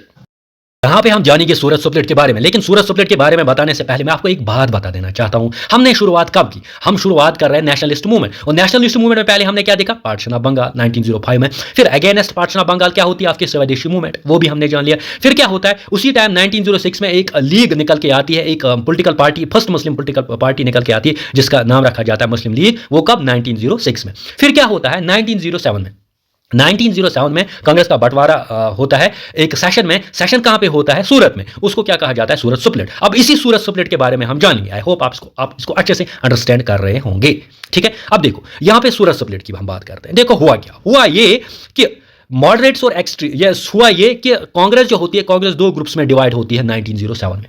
क्या, कांग्रेस दो ग्रुप्स में डिवाइड होती है 1907 में। एक ग्रुप का नाम होता है मॉडरेट्स और दूसरे ग्रुप का नाम क्या होता है? एक्सट्रीमिस्ट। मॉडरेट्स को बोलते हैं नरम दल और एक्सट्रीमिस्ट को बोलते हैं गरम दल। तो गरम दल से आपको पता ही चल रहा होगा कि एक्सट्रीमिस्ट रेडिकल इन अप्रोच थे और मॉडरेट जो थे वो पीसफुल, मतलब ना पीस चाहते थे, ठीक है ना। वो चाहते थे कि हम किसके अंडर रहे? ब्रिटिश गवर्नमेंट के ही अंडर रहे, ठीक है ना। ये मॉडरेट्स का मानना था। अब यहां पे डिवाइड होता है किन का? यहां पे डिवाइड होता है कांग्रेस का। कब होता है? 1907। अब ये क्वेश्चन बहुत बार जेके एसएसबी ने पूछा है कि सूरत स्प्लिट कब हुआ है? कब हुआ है? 1907 में हुआ। उसमें क्या हुआ था? Moderates, Indian national Congress divide हुआ था। कितने ग्रुप्स में? दो ग्रुप्स में। क्या क्या है? मॉडरेट्स एंड एक्सट्रीमिस्ट, ठीक है ना। हाँ, अब सूरत स्प्लिट क्यों कहा जाता है? इसीलिए कहा जाता है क्योंकि सूरत में क्या था? इंडियन नेशनल कांग्रेस का सेशन था 1907 में। तो उसी वक्त मॉडरेट्स और एक्सट्रीमिस्ट्स के बीच में क्या हुआ, या यूं कहें उसी वक्त इंडियन नेशनल कांग्रेस जो है बट गया दो हिस्सों में, ठीक है ना। हाँ, अब रीजन ऑफ स्प्लिट क्या है? स्प्लिट क्यों हुआ? क्यों हुआ कांग्रेस का जो ये कांग्रेस में स्प्लिट क्यों हुआ? कांग्रेस में दरार क्यों आ गया? कांग्रेस क्यों बढ़ गया दो ग्रुप्स में? देखो क्या हुआ, इंपॉर्टेंट, अच्छे से समझ लेना। देखो जो एक्सट्रीमिस्ट थे ना, एक्सट्रीमिस्ट चाहते थे बाल गंगाधर तिलक को प्रेसिडेंट बनाना। एक्सट्रीमिस्ट का मानना था कि बाल गंगाधर तिलक प्रेसिडेंट बनना चाहिए, क्योंकि हर एक सेशन में क्या होता था? हर एक सेशन में प्रेसिडेंट बनाया जाता था। अब एक्सट्रीमिस्ट ने क्या कहा कि बाल गंगाधर तिलक को बनाइए प्रेसिडेंट, लेकिन मॉडरेट्स नहीं मान रहे। मॉडरेट्स का बोलना था नहीं नहीं, हम नहीं मानेंगे, रास बिहारी घोष को प्रेसिडेंट बनाया जाए। अब यहां पे एक्सट्रीमिस्ट बोल रहे हैं बाल गंगाधर तिलक को बनाया जाए, मॉडरेट्स यहां पे आपके बोल रहे हैं नहीं, रास बिहारी घोष को बनाया जाए। अब हुआ क्या? हुआ ये कि गोपाल कृष्ण गोखले को क्या कहा जाता है? आप बताइए, गोपाल कृष्ण गोखले को क्या कहा जाता है? पॉलिटिकल गुरु कहा जाता है। और सर्वेंट्स ऑफ इंडियन सोसाइटी किसने लिखे? वो सर्वेंट्स ऑफ इंडियन सोसाइटी एक पॉलिटिकल ये ना एक ऑर्गेनाइजेशन थी, सर्वेंट्स ऑफ इंडियन सोसाइटी। वो किसने बनाई? वो आपकी गोपाल कृष्ण गोखले ने ही बनाई। मैंने ऑलरेडी इसको पढ़ा है कि सर्वेंट्स ऑफ सोसाइटी किसने बनाई है? गोपाल कृष्ण गोखले ने बनाई। और गोपाल कृष्ण गोखले को क्या बोला जाता है? पॉलिटिकल गुरु को बोला जाता है। क्यों बोला जाता है? अब देखो ना क्यों बोला जाता है। देखो, अब ये गोपाल कृष्ण गोखले क्या करते हैं? ये मीटिंग को होना था, इस सेशन को होना था नागपुर में। कहां पे होना था? नागपुर में। लेकिन ये सेशन को ही चेंज करते हैं, ये इसको सूरत में रखते हैं। कहां पे रखते हैं? सूरत में रखते हैं। जब ये सूरत में रखते हैं ना, तो सूरत जो था ये था बेसिकली होम टाउन तिलक का। जो बाल गंगाधर तिलक, यानी एक्सट्रीमिस्ट चाहते हैं ना हम किसको बनाएंगे? बाल गंगाधर तिलक को बनाएंगे। लेकिन सूरत जो था ये किसका था? ये बाल गंगाधर तिलक का होम टाउन था। अब जब बाल गंगाधर तिलक का ये होम टाउन था ना, तो बाल गंगाधर तिलक प्रेजाइड तो नहीं कर सकते, क्योंकि इनकी एक कंडीशन थी इंडियन नेशनल कांग्रेस में। एक टर्म, बहुत सारे टर्म्स एंड कंडीशंस, तो उसमें एक ये भी था कि आप प्रेसिडेंट नहीं बन सकते जहां पे आपका होम टाउन होगा। मुझे बताइए, यहाँ पे जो गोपाल कृष्ण गोखले, जिसको पॉलिटिकल गुरु कहा जाता है ना, उसने क्या किया? उसने पहली मीटिंग प्लेस चेंज की। कहाँ पे होना था? उसको होना था नागपुर में, लेकिन उसने कहाँ रखा? उसने रखा सूरत में। अब क्या बाल गंगाधर तिलक बन जाएगा प्रेसिडेंट? नहीं बन जाएगा ना। तो इसी हिसाब से फिर प्रेसिडेंट किसको बनाया जाता है? प्रेसिडेंट बन जाते हैं आपके घोष। कौन बन जाते हैं? यानी रास बिहारी घोष। कौन से? रास बिहारी घोष बन जाते हैं आपके प्रेसिडेंट। जब रास बिहारी घोष बन जाते हैं ना प्रेसिडेंट, फिर क्या होता है? अब हंगामा तो होगा ही। एक्सट्रीमिस्ट चाहते थे बाल गंगाधर तिलक को, मॉडरेटर्स चाहते हैं रास बिहारी घोष को। यहां पे आए हमारे पॉलिटिकल गुरु गोपाल कृष्ण गोखले, उसने मीटिंग प्लेस को ही चेंज किया। नागपुर के बदले कहां रखा? सूरत में। अब यहां पे सूरत जो है था वो होम टाउन था किसका? बाल गंगाधर तिलक का। बाल गंगाधर तिलक बोल नहीं पाए। अब हुआ क्या? हुआ ये, राज बिहारी घोष बन गई प्रेसिडेंट। अब एक्सट्रीमिस्ट्स ने प्रोटेस्ट किया और यहां पे मदन मोहन मालवीय जो थे, उसने बाल गंगाधर तिलक को इवन बोलने भी नहीं दिया। बोला नहीं, आप जी नहीं बोल सकते हो, आपका होम टाउन है, आप कुछ नहीं बोल सकते हो, ठीक है ना। हाँ, फिर क्या हुआ? एक्सट्रीमिस्ट को इतना गुस्सा था आया, ये रेडिकल इन अप्रोच थे, ये मानने वाले थोड़ी थे। इन्होंने एग्स लगाए, इन्होंने चप्पल फेंके किस किन पे? मॉडरेट लीडर्स पे। तो अब हंगामा हुआ ना। अब आ जाएगा कौन? आ जाएगा ना, अब आ जाएगा यहाँ पे ब्रिटिश गवर्नमेंट। अब ब्रिटिश गवर्नमेंट यानी पुलिस आ जाएगा। तो पुलिस जब आ गया तो जो मीटिंग थी वो कैंसिल हो गई। किसके साथ? लीडर्स के, यहाँ पे जो एक्सट्रीमिस्ट के लीडर्स थे उनको अरेस्ट किया गया। अब यहाँ पे ब्रिटिश गवर्नमेंट ने एक पॉलिसी अपनाई। कौन सी? Carrot and stick. आपने बहुत बार सुना होगा कैरोट एंड स्टिक। हाँ, तो कैरोट एंड स्टिक पॉलिसी यहाँ पे अडॉप्ट की ब्रिटिश गवर्नमेंट ने। तो उन्होंने एक्सट्रीम लीडर्स को क्या किया? बंद किया, क्योंकि उनको पता था कि एक्सट्रीमिस्ट लीडर्स खतरा है हमारे लिए। तो ये था आपका सूरत स्प्लिट। हाँ, अब मॉडरेट्स क्या थे, एक्सट्रीमिस्ट्स क्या थे, मैंने ऑलरेडी आपको पढ़ाया है, ठीक है ना। अब हम नेक्स्ट क्वेश्चन पे जाएंगे। यहाँ पे हम देखेंगे क्वेश्चन नंबर 5 क्या कह रहा है, अच्छे से जान लेना। Partition of Bengal made by the lord Curzon. आपको पता होगा पार्टीशन ऑफ बंगाल की अनाउंसमेंट किसने की थी? पार्टीशन ऑफ बंगाल की अनाउंसमेंट की थी आपके लॉर्ड कर्जन ने। कब? 1905 में। अब कह रहा है कि लास्टेड अंटिल, कहां तक आपका पार्टीशन ऑफ बंगाल जो था ना, जो लॉर्ड कर्जन ने बोला था कि लॉर्ड कर्जन ने जब 19 जुलाई 1905 को अनाउंसमेंट की थी पार्टीशन ऑफ बंगाल की, अब ये कह रहा है कि कहां तक रहा पार्टीशन ऑफ बंगाल। यानी पार्टीशन ऑफ बंगाल तो इसने किया, इसने ईस्ट एंड वेस्ट बंगाल बनाया, यानी बंगाल को डिवाइड 2 हिस्सों में किया था, ठीक है ना। हाँ, तो कब तक ये आप करा, ये इंपॉर्टेंट क्वेश्चन है, ठीक है ना। हाँ देखो ऑप्शंस में आपका first world war, when the Indian troops wire needed by the British, कहता है कि पार्टीशन ऑफ बंगाल जो है ये आपका रहा कब तक? फर्स्ट वर्ल्ड वार तक। तो फर्स्ट वर्ल्ड वार तक रहा जब इंडियन ट्रूप्स की जरूरत पड़ी किनको? ब्रिटिश गवर्नमेंट को, ठीक है। अब दूसरा ऑप्शन है Gandhi ji launch the civil disobedience movement, जब गांधी जी ने लॉन्च किया सिविल डिसोबीडियंस मूवमेंट तब तक रहा आपका पार्टीशन ऑफ बंगाल, ठीक है। अब तीसरा ऑप्शन है partition of Bengal, partition of India, यानी जब पार्टीशन ऑफ इंडिया हुआ था ना 1947 में, जब फिर ईस्ट बंगाल बन गया ईस्ट पाकिस्तान, ईस्ट बंगाल क्या बन गया? ईस्ट पाकिस्तान, तो तब तक आपका पार्टीशन ऑफ बंगाल रहा। और लास्ट पे ऑप्शन क्या है? King George V. अब किंग जॉर्ज वी ये एब्रोगेट करते हैं Lord Curzon's act at the royal durbar in Delhi 1911। Option D आपका राइट आंसर रहेगा। क्या रहेगा? ऑप्शन डी आपका राइट आंसर रहेगा। देखो पार्टीशन ऑफ बंगाल की अनाउंसमेंट करते हैं लॉर्ड कर्जन 1905, फिर इसी पार्टीशन ऑफ बंगाल को एब्रोगेट किया जाता है, यानी इसको खत्म किया जाता है, इसको डिक्लेयर किया जाता है as a null and void, ठीक है ना। इसको डिक्लेयर किया जाता है as a null and void, और कौन करते हैं? King George we.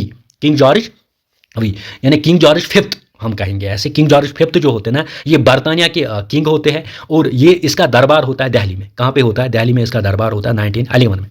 1911 में दिल्ली में इसका दरबार होता है ना। उस वक्त कौन होते हैं वाइसरॉय? उस वक्त होते हैं वाइसरॉय लॉर्ड हेडिंग। ये इंपॉर्टेंट है, मैंने ऑलरेडी जब वाइसरॉयस पढ़ा है तो वहाँ पे मैंने अच्छे से इनको पढ़ा है। एक बार वाइसरॉयस मेरा लेक्चर देखिए, मैं आपको दावे के साथ कह रहा हूँ, पूरे बुक्स निकालिए और पूरे यूट्यूब पे जितने वीडियोज़ हैं ना वो देखिए। अगर आप एक बार वाइसरॉयस ऑफ इंडिया पे मेरा लेक्चर देखोगे ना, तो उससे ज़्यादा आपको कंटेंट कभी भी कहीं भी नहीं मिलेगा, ठीक है ना। क्योंकि वो पूरा स्पेक्ट्रम है, वो पूरे सारी बुक्स है, तो सारी बुक्स का जोड़ है वो वहाँ पे वाइसरॉयस ऑफ इंडिया, वैसे वो लेक्चर मैंने प्रिपेयर किया है, ठीक है। अब यहां पे देखो, यहां पे क्या होता है? जो पार्टीशन ऑफ बंगाल की अनाउंसमेंट कौन करते हैं? 1905 में लॉर्ड कर्जन। लेकिन इस पार्टीशन ऑफ बंगाल को कौन एब्रोगेट करते हैं? आपके king George V. King George we करते हैं कब? 1911 में। जब कहां पे दरबार होता है? दिल्ली में दरबार होता है। देखो हुआ क्या, मैं समझाता हूं। देखो यहां से हम यूनिफिकेशन ऑफ बंगाल, यानी फिर से रीयूनिफिकेशन होती है बंगाल की। देखो हुआ क्या, बंगाल को फिर रीयूनिफाई किया गया 1911 में। देखो दरबार होता है, जब लोगों में बहुत ज़्यादा गुस्सा था, क्योंकि आपने देखा जब पार्टीशन ऑफ बंगाल हुआ था तो स्वदेशी मूवमेंट स्टार्ट हुई थी, लोगों में ज़्यादा नेशनलिज्म आ गई। तो यहाँ पे बरतानिया ने एक डिसीजन लिया था, और वो भी किंग जॉर्ज फिफ्थ ने डिसीजन लिया।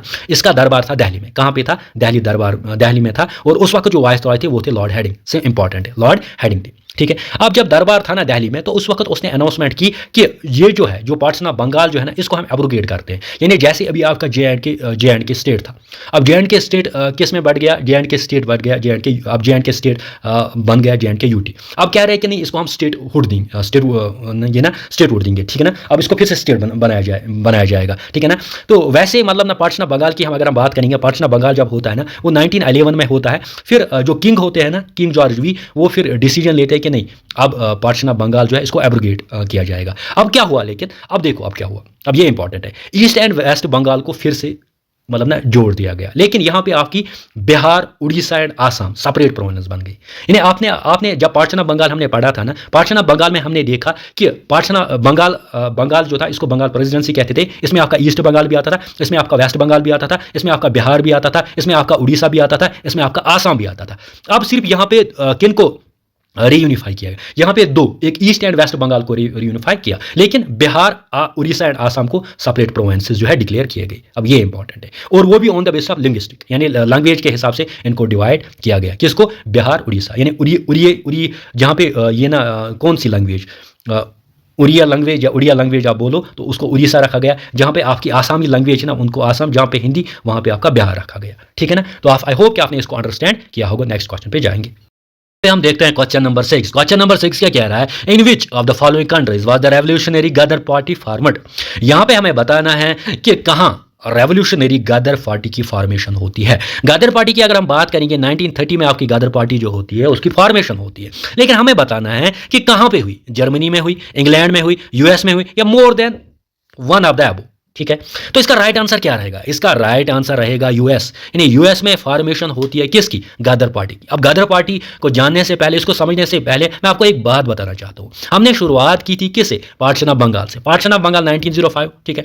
उसके बाद अगेंस्ट पार्टीशन ऑफ बंगाल एक मूवमेंट होती है, कौन सी? स्वदेशी मूवमेंट, ठीक है। उसके बाद स्वदेशी मूवमेंट के बाद एक लीग निकल के आती है, फर्स्ट मुस्लिम पॉलिटिकल पार्टी निकल के आती है, ऑल इंडिया मुस्लिम लीग, ठीक है ना, सलीमुल्लाह खान, ठीक है। उसके बाद आपका होता है 1907 में आपका सूरत सेशन होता है और वहाँ पे स्प्लिट होता है, वहाँ पे बंटवारा होता है किसका? कांग्रेस का। तो सूरत स्प्लिट आ गया, ठीक है। उसके बाद फिर रीयूनिफिकेशन ऑफ बंगाल, यानी बंगाल को फिर रीयूनिफाई करते हैं, कौन से? आपके किंग जॉर्ज वी। और किसके वाइसरॉयशिप में? उस वक्त वाइसरॉय होते हैं आपके लॉर्ड हेडिंग। कब करते हैं? 1911 में जो है बंगाल को फिर से रीयूनिफाई किया जाता है। हाँ, अब देखो, अब क्या होता है? अब उसके बाद 1913 में आपकी गदर पार्टी बनती है, और वो भी कहां पे बनती है? यूएस में। अब इस गदर पार्टी के बारे में जानेंगे, और थ्रू आवर सुपर कंटेंट हम जानेंगे गदर पार्टी के बारे में।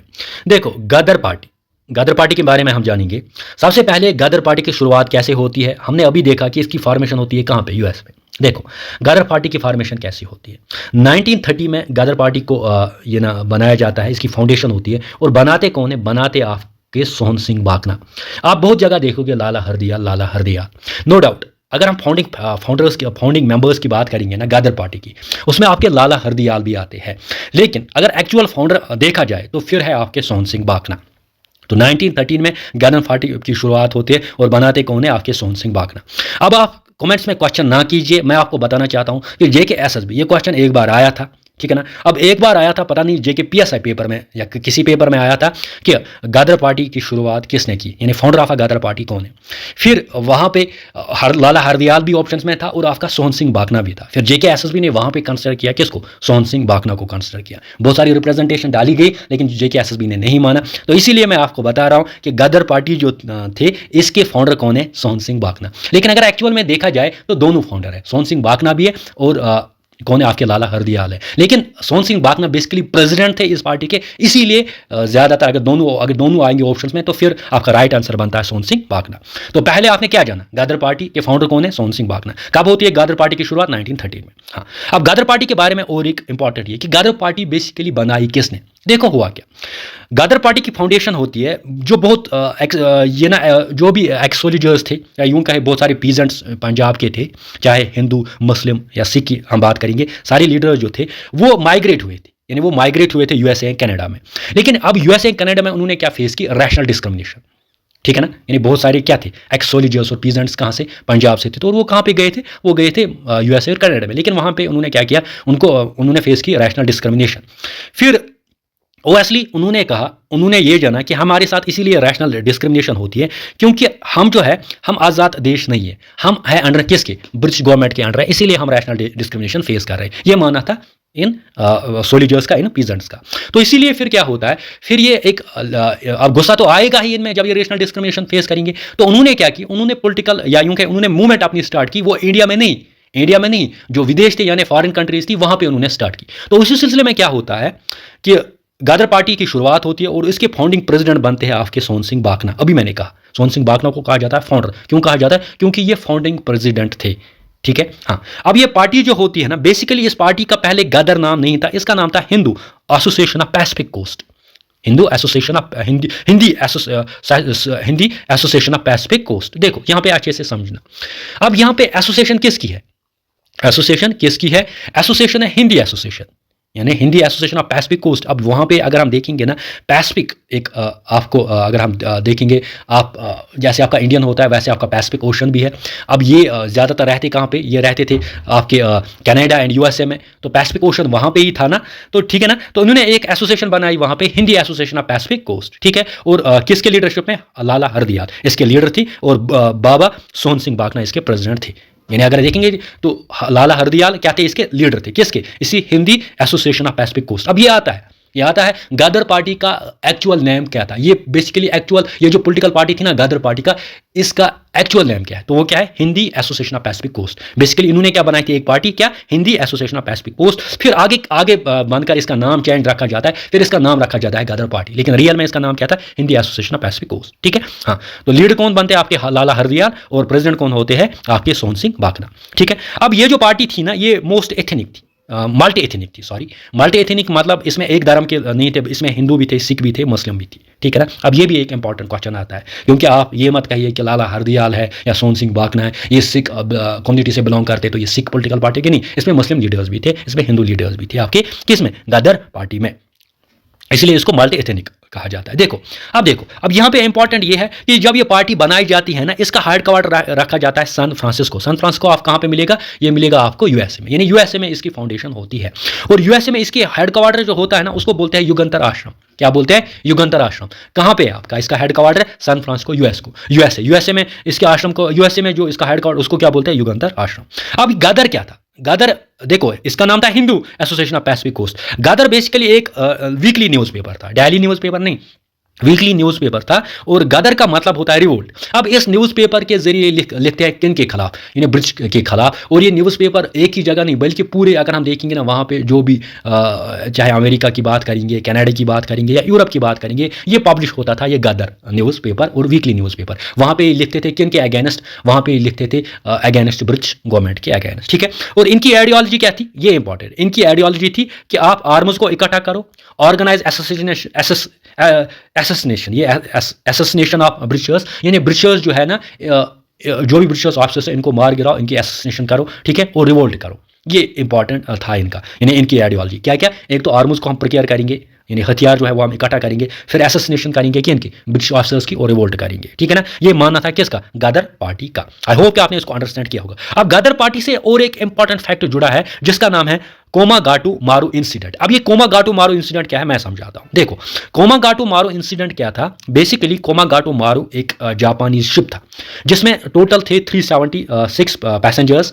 हाँ, कितने पैसेंजर्स थे, 376 पैसेंजर्स, और ये पंजाबी माइग्रेंट्स थे। और ये सेल कर रहे थे कहाँ से, हांगकांग से वैनकोवर बेसिकली आपका आता है कनाडा में। तो ये कहाँ से, ये हांगकांग से कनाडा सफ़र कर रहे थे 1914 में। लेकिन क्या हुआ, जब ये पहुंचता है ना कहाँ पे, कनाडा में, जब ये आपका ये शिप पहुंचता है तो कनाडा गवर्नमेंट जो होती है वो इनको रिफ्यूज़ करती है, वो उनको बोलती है आप यहाँ से भाग जाओ, आप जो है आप ब्रिटिश इंडिया से आए हो, आप विद प्रॉपर परमिशन से नहीं आए हो, ठीक है ना। तो इनको ये वापस कर देती है, किसके डायरेक्शन पे, ब्रिटिश गवर्नमेंट के डायरेक्शन पे। तो ये 376 पैसेंजर्स ऑलमोस्ट 2 मंथ्स रहते हैं इस शिप में। तो इनके पास जो भी बचा कुचा सामान जो होता था वो खत्म होता था, फिर ये वापस जाते हैं। अब जब ये वापस जाते हैं ना, जैसे ही वापस जाते हैं कहाँ पे, इंडिया पे, तो ब्रिटिशर्स इनको ट्रीट करते हैं एज रेबल्स, और इनको क्या करते हैं, इन पे फायर करते हैं। जब इन पे फायर करते हैं तो एट अ टाइम 19 पैसेंजर्स मार जाते हैं, और बाकी जो होते हैं पैसेंजर्स उनको क्या किया जाता है, इनको जेल में रखा जाता है। यह है आपका कोमागाटू मारू इंसिडेंट। तो इससे जो होती ना, इससे क्या होता है, इसमें और गदर पार्टी जो थी ना, और जो लीडर्स थे, इनमें और ज़्यादा गुस्सा आता है, क्योंकि ये इंसिडेंट देखो बहुत ही ज़्यादा खतरनाक इंसिडेंट था। यहाँ पे जो भी पंजाब के जो सिख भाई थे, मुस्लिम थे, हिंदू थे, उनको मार गया जाता है इस कोमागाटू मारू इंसिडेंट में, ठीक है ना। अब यहाँ पे क्वेश्चन क्या सकता है, ये इंपॉर्टेंट है, क्वेश्चन क्या आ सकता है, क्वेश्चन आ सकता है कि फाउंडर ऑफ गदर पार्टी कौन है, आपकी सोहन सिंह बाकना। हाँ, कब होती है गदर पार्टी की शुरुआत, 1930 में। कहाँ पे होती है, ये आपकी होती है यूएसए में, सैन फ्रांसिस्को। हेडक्वार्टर का नाम क्या है आपका, युगंतर आश्रम है, ठीक है ना। पहले गदर पार्टी को क्या कहा जाता था, गदर पार्टी को पहले कहा जाता है Hindi Association of Pacific Coast, ठीक है ना। हाँ, गदर पार्टी किसने शुरुआत की, ये की थी शुरुआत जो एक्स सोल्जर्स और पीजेंट्स पंजाब के थे, जो माइग्रेट हुए थे कहाँ पे, यूएसए कनाडा में, उन्होंने शुरुआत की थी, ठीक है ना। हाँ, गदर क्या था, गदर बेसिकली एक वीकली न्यूज़पेपर था। गदर का मतलब होता है रिवोल्ट, ठीक है ना। तो ठीक है, अब इनकी आइडियोलॉजी क्या थी, इनकी आइडियोलॉजी थी कि आर्म्स को इकट्ठा करो, एसेसिनेशन करो किनकी, ब्रिटिशर्स की, और रिवोल्ट करो, ठीक है ना। हाँ, कोमागाटू मारू इंसिडेंट क्या था, ये बेसिकली एक जापानी शिप था जो कैरी कर रहा था 370 पैसेंजर्स हांगकांग से कहाँ, कनाडा। लेकिन कनाडा गवर्नमेंट ने रिफ्यूज़ कर दिया। फिर जब ये वापस आ गई इंडिया में इनको ट्रीट किया गया एज अ रिबेल्स, और इनको मार गया, बहुत सारे पैसेंजर्स को मारा गया, बहुत सारे पैसेंजर्स को शूट किया गया और मारे गए, और साथ ही साथ बहुत सारे पैसेंजर्स को क्या किया, जेल में रखा गया। अब ये था आपका गदर पार्टी। आई होप आपने इसको अंडरस्टैंड किया होगा। नेक्स्ट क्वेश्चन पे जाते हैं। अब हम यहाँ पे बात करेंगे क्वेश्चन नंबर 7 की। क्वेश्चन नंबर 7 क्या कह रहा है, who start home rule movement in Poona. Home rule movement की शुरुआत किसने की, पूना में। यहाँ पे आपके ऑप्शंस में एनी बेसंत, आपके ऑप्शंस में बाल गंगाधर तिलक, आपके ऑप्शंस में महात्मा गांधी, आपके ऑप्शंस में नाना दाबो। इसका राइट आंसर क्या रहेगा, पहले मैं एक बात बता देना चाहता हूँ, होम रूल मूवमेंट की शुरुआत होती है 1916 में। कब होती है, 1960 में। अब जब होम रूल मूवमेंट स्टार्ट होता है ना, इन्हीं बेसंत भी होम रूल मूवमेंट स्टार्ट करती है। बाल गंगाधर तिलक भी होम रूल मूवमेंट स्टार्ट करते हैं। क्या महात्मा गांधी करते हैं? नहीं, महात्मा गांधी पार्टी नहीं होते होम रूल मूवमेंट की, ठीक है। हाँ, लेकिन अब पुणे में किसने स्टार्ट की, ये इंपॉर्टेंट है ना। क्या अन्नी बेसंत ने की या बाल गंगाधर तिलक ने की? तो पुणे में स्टार्ट करते हैं आपके बाल गंगाधर तिलक, यानी ऑप्शन बी आपका राइट आंसर बनेगा। अब हम इस होम रूल मूवमेंट के बारे में जानेंगे थ्रू अवर सुपर कंटेंट। यहाँ पे हम बात करेंगे होम रूल के बारे में, होम रूल 1916, ठीक है ना। अब देखो अच्छे से समझ लेना, सबसे इंपॉर्टेंट बात यह कि होम रूल टर्म को कहां से अडॉप्ट किया गया। देखो आयरलैंड में एक मूवमेंट चल रही थी जिसका नाम था होम रूल, ठीक है। अब वो चाहते थे कि हमें वहां पे सेल्फ गवर्नमेंट मिली जाए, वो इंग्लैंड के अंडर थी। तो फिर इंडिया में भी होम रूल मूवमेंट को स्टार्ट किया जाता है, लेकिन वो ये होम रूल टर्म कहां से अडॉप्ट करते हैं, वो ये टर्म होम रूल अडॉप्ट करते हैं आयरलैंड से, ठीक है। पहली बात ये। अब दूसरी बात, होम रूल मूवमेंट का मकसद क्या था। होम रूल मतलब ही होता है सेल्फ गवर्नमेंट। तो होम रूल मतलब होता है सेल्फ गवर्नमेंट। इसका मकसद था कि सेल्फ गवर्नमेंट होनी चाहिए, अपनी गवर्नमेंट होनी चाहिए। किसमें? ब्रिटिश एम्पायर में, यानी ब्रिटिश का जो इसमें कोई रोल नहीं रहना चाहिए। हम अपनी गवर्नमेंट बनाएंगे under the constitutional methods, by using the constitutional methods. ये मकसद था किसका? होम रूल का, यानी सेल्फ गवर्नमेंट। हम अपनी गवर्नमेंट बनाएंगे इंडिया में, ठीक है ना, और by using the constitutional method. ये था होम रूल मूवमेंट का मकसद, ठीक है ना, मोटिव। अब यहाँ पे इंपॉर्टेंट फैक्ट ये है कि होम रूल मूवमेंट की शुरुआत होती है 1960 में, वो आपने ऑलरेडी जाना, अंडर द लीडरशिप ऑफ अन्नी बेसेंट एंड बाल गंगाधर तिलक। अब यहाँ पे दो लीडर्स आपके निकल के आते हैं जो इस होम रूल मूवमेंट को स्टार्ट करते हैं। एक तो होता है बाल गंगाधर तिलक, दूसरा होता है अन्नी बेसेंट। बाल गंगाधर तिलक आपका शुरुआत करता है होम रूल मूवमेंट कहाँ पे? पूना में। और अन्नी बेसेंट होम रूल मूवमेंट करती है स्टार्ट मद्रास में। अन्नी बेसेंट क्या थी? अन्नी बेसेंट बेसिकली एक सोशल एक्टिविस्ट थी, सोशल वर्कर थी। और ये जो अन्नी बेसेंट है ना, ये अब होम रूल मूवमेंट स्टार्ट करती है मद्रास में, ठीक है ना। तो क्वेश्चन क्या आ सकता है? क्वेश्चन आ सकता है होम रूल मूवमेंट जो टर्म है कहाँ से ली गई? आयरलैंड से ली गई। इसका मकसद क्या था? इसका मकसद था self government in India in the British empire using constitutional methods, ठीक है। अब होम रूल मूवमेंट की शुरुआत कब होती है? 1916 में होती है, ठीक है। अब होम रूल मूवमेंट कौन कौन स्टार्ट करता है? अन्नी बेसेंट और बाल गंगाधर तिलक। बाल गंगाधर तिलक कहाँ पे करते हैं? पुणे में। अन्नी बेसेंट कहाँ पे करती है? आपकी मद्रास में। अब हम और जानेंगे होम रूल मूवमेंट के बारे में, बाल गंगाधर तिलक की होम रूल मूवमेंट के बारे में और अन्नी बेसेंट की होम रूल मूवमेंट के बारे में जानेंगे थ्रू अवर सुपर कंटेंट। अब देखो यहाँ पे तिलक लीग की हम बात करें। तिलक लीग मीन्स बाल गंगाधर तिलक की लीग। कौन सी लीग? Home league. देखो बाल गंगाधर तिलक 1960 में जिसने इसको होम लीग मूवमेंट को स्टार्ट करते हैं और पहली मीटिंग होती है बेलगाम में। कहाँ पे होती है? बेलगाम में। इसका हेड क्वार्टर रहता है पुणे में। इसका हेड क्वार्टर रहता है पुणे में। इसीलिए अगर क्वेश्चन में कल आ जाएगा कि बाल गंगाधर तिलक ने कहाँ पे होम रूल मूवमेंट स्टार्ट की? पुणे में। क्या पुणे में ही स्टार्ट की थी? हाँ, और भी की थी स्टार्ट, महाराष्ट्र में की थी स्टार्ट, लेकिन एक्सेप्ट मुंबई। सुपर इंपॉर्टेंट है। क्वेश्चन आता है कि कहां पे बाल गंगाधर तिलक ने अपनी मूवमेंट स्टार्ट नहीं की? तो बम्बई मार लेना, ठीक है। कर्नाटका में भी इसकी शुरुआत होती है, सेंट्रल प्रोविंस में इसकी शुरुआत होती है, ठीक है। अब सबसे इंपॉर्टेंट फैक्ट क्या है इस बाल गंगाधर तिलक होम रूल मूवमेंट के बारे में? वो ये है कि यहाँ पे एक नारा दिया जाता है, यहाँ पे एक स्लोगन यूज करते हैं आपके बाल गंगाधर तिलक। वो क्या है? Swaraj is my birthright and I shall have it. Swaraj is my birthright and I shall have it. JKSS भी ऐसे डायरेक्ट क्वेश्चन डालता है कि ये स्लोगन किसने दिया है? Swaraj is my birthright and I shall have it किसने दिया है? आपके बाल गंगाधर तिलक ने दिया है। कब दिया है? जब होम रूल मूवमेंट इसने स्टार्ट की। कहां पे? पुणे में की, ठीक है। हाँ, और एक इंपॉर्टेंट फैक्ट ये है कि वीकली न्यूज़पेपर्स में आपका मराठा एंड केसरी, ये इंपॉर्टेंट है। मराठा एंड केसरी जो थे ये आपके न्यूज़पेपर्स थे। ये किसके थे? ये बाल गंगाधर तिलक के ही थे। यानी मराठा एंड केसरी जो थे ये न्यूज़पेपर्स थे। इन न्यूज़पेपर्स के थ्रू इन्होंने प्रोपेगेंडा चलाया था, इन्होंने ये मूवमेंट चलाई थी। कौन सी? आपकी home league movement, home rule movement, ठीक है ना। तो दो इंपॉर्टेंट फैक्टर्स ज्यादा क्या याद रखनी है? Swaraj is my birthright and I shall have it इसने स्लोगन दिया था और मराठा एंड केसरी इसने लिखी। अब यहाँ पे आपको इंपॉर्टेंट क्या आ सकता है बाल गंगाधर तिलक के बारे में, वो जानेंगे। देखो क्या क्या आ सकता है। एक तो यह आ सकता है कि बाल गंगाधर तिलक ने होम रूल मूवमेंट स्टार्ट की थी 1960 में। पहली मीटिंग बेलगाम में। कहाँ पे स्टार्ट की थी? पुणे में इसका हेड क्वार्टर था। ये पुणे में स्टार्ट की थी, महाराष्ट्र में भी स्टार्ट की थी, लेकिन एक्सेप्ट मुंबई, कर्नाटका में भी और सेंट्रल प्रोविंस में, ठीक। अब इसने एक स्लोगन दिया। क्या स्लोगन दिया था? Swaraj is my birthright and I shall have it, ठीक है ना। यहां से क्वेश्चन बन सकता है, ठीक है। और इसने क्या लिखे थे? इसने दो न्यूज़पेपर्स लिखे थे, मराठा एंड केसरी, जहां पे जो है बाल गंगाधर तिलक ने प्रोपेगेंडा चलाया किसके खिलाफ? ब्रिटिश गवर्नमेंट के खिलाफ। अब यहाँ पे इंपॉर्टेंट फैक्ट, और एक इंपॉर्टेंट फैक्ट ये है कि टाइटल इसको मिला था लोकमान्य टाइटल जो है ना, लोकमान्य मतलब क्या होता है? यानी लोगों का फेवर, लोगों का मतलब लोकमान्य, जो लोगों का पसंदीदा लीडर होगा ना, इसको बोलते हैं लोकमान्य। लोगों का पसंदीदा लीडर। तो लोगों का पसंदीदा लीडर कौन सा है यहाँ पे? बाल गंगाधर तिलक। अब ये लक़ब किसको मिला, ये टाइटल किसको मिला है लोकमान्य? आता है कि लोकमान्य किसको कहा जाता है? किसको कहा जाता है? बाल गंगाधर तिलक को कहा जाता है। कब इसको कहा गया? जब इसने होम रूल मूवमेंट स्टार्ट की। होम रूल मूवमेंट में जब इसने कौन सा स्लोगन दिया? Swaraj my birth and I shall have it. हाँ, इसने क्या क्या लिखा था, कौन कौन सा न्यूज़ पे? मराठी एंड केसरी। इससे ज़्यादा क्वेश्चन ना आया, न कभी आएगा और ना ही आप कभी देखोगे। और ये है ऑथेंटिक इन्फॉर्मेशन और ये है सुपर कंटेंट, ठीक है ना। आगे जाते हैं। अब हम देखेंगे इन्नी बैसन के बारे में कि इन्नी बैसन ने होम रूल मूवमेंट कब स्टार्ट की और कहां स्टार्ट की।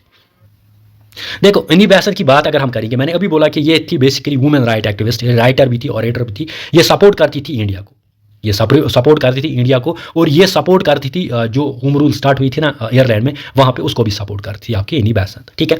अब इन्नी बैसन जब ये स्टार्ट करती है ना, अब ये करती है मद्रास में, ठीक है ना, और ये करती है सुब्रमण्यम अय्यर। ये आता है कि इन्हीं बैसत ने मद्रास में जो होम रूल मूवमेंट स्टार्ट की थी ना, किसके साथ की थी? सुब्रमण्यम अय्यर ने। पहले किसने स्टार्ट की थी? बाल गंगाधर तिलक ने। कहाँ पे? पुणे में, अप्रैल में। अब ये सितंबर में ये स्टार्ट करती है इन्हीं बैसन होम रूल मूवमेंट, ठीक है। हाँ, तो इन्हीं बैसन जो थी ना, यहाँ पे इसका एक फेमस न्यूज़पेपर आता है कॉमनवेल्थ। ये इंपॉर्टेंस बिल्कुल JKSSB ने बहुत बार ये क्वेश्चन पूछा था कि कॉमनवेल्थ जो न्यूज़पेपर है ना, या न्यू इंडिया एंड कॉमनवेल्थ, ये दो न्यूज़पेपर, जैसे आपने देखा वहां पे मराठा एंड केसरी, किसने लिखा था? बाल गंगाधर तिलक ने। तो इन्हीं बैसन के भी न्यूज़पेपर क्या क्या? New India and Commonwealth. अच्छे से समझ लेना, न्यू इंडिया एंड कॉमनवेल्थ किसके दो इंपॉर्टेंट न्यूज़पेपर्स रहे हैं? वो रहे आपके इन्हीं बैसन के। मराठा एंड केसरी किसके? बाल गंगाधर तिलक के। तो ये बहुत बार JKSSB ने ये क्वेश्चन पूछा था। हाँ, अब यहाँ पे ये जो लीग थी ना, ये कहाँ से इसने? मद्रास में स्टार्ट की थी। अब इसने महाराष्ट्र में नहीं स्टार्ट, महाराष्ट्र में किसने स्टार्ट की थी? आपके बाल गंगाधर तिलक ने। कर्नाटक में इसने स्टार्ट नहीं, क्योंकि वहाँ पे किसने की? बाल गंगाधर तिलक ने। सेंट्रल प्रोविंस में इसने स्टार्ट नहीं की, वहाँ पे किसने स्टार्ट की थी? वहाँ पे स्टार्ट की थी आपके बाल गंगाधर। रेस्ट जो भी है ना, वहाँ पे आपके इन्हीं बैसत ने स्टार्ट की थी।